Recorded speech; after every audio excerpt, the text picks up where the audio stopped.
I'm Melissa Johnston, and you are watching Knockout Facts. Today's interesting fact is,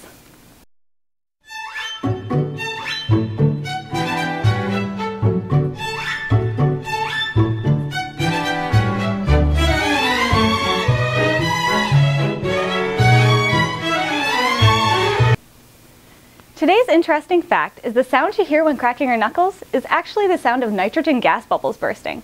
And it's not actually bad for you, unless you force it. Thank you all for watching. Please like, comment, and subscribe, and follow our Twitter and Facebook fan pages below. See you all next week on Knockout Facts.